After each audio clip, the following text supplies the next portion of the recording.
Apple का phone और MacBook तो हम सब लोग चलाते हैं, पर अगर मैं तुमसे कहूँ कि जिसने एप्पल को बनाया उसे एप्पल से ही बाहर निकाल दिया गया, तो क्या तुम मानने के लिए तैयार होगे? अभी मैं स्टीव जॉब्स के बारे में पढ़ रहा था, तो मुझे पता चला कि स्टीव जॉब्स ने एप्पल को तो बनाया, बट उन्हें उन्हीं की कंपनी से बाहर निकाल दिया गया था। ये कहानी स्टीव जॉब्स की है। उन्होंने अपनी लाइफ में 3 ऐसे-ऐसे हार देखे हैं ना, उसके बाद इंसान टूट के बिखर जाता है, बट उन्होंने कभी हार नहीं माना। अभी मैं तुम्हें बताता हूँ वो 3 कहानियाँ कौन-कौन सी हैं। सबसे पहले जब स्टीव जॉब्स का जन्म हुआ था, तो जन्म होते ही वो अनाथ हो गया।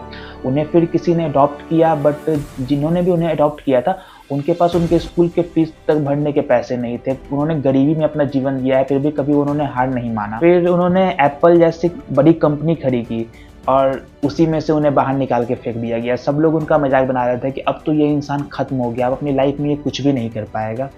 और उनकी जो तीसरी सबसे बड़ी हार थी, वो नेक्स्ट कम नाम की एक कंपनी खोली उन्होंने।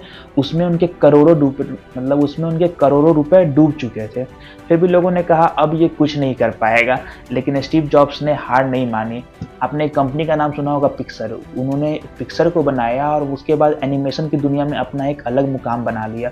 उसके बाद आज हमारे जनरेशन को उन्होंने एप्पल और मैकबुक जैसे ऐसे प्रोडक्ट दिए हैं जो कि आने वाला फ्यूचर है। आज लोग स्टेटस सिंबल के रूप में आईफ़ोन का यूज़ कर रहे हैं। स्टीव जॉब्स की एक बहुत प्यारी लाइन है, जिसे मैं हिंदी में बताता हूँ आप लोगों को। दुनिया आपको गिरा सकती है, लेकिन अगर आप हार मान लो तभी आप हारते हो।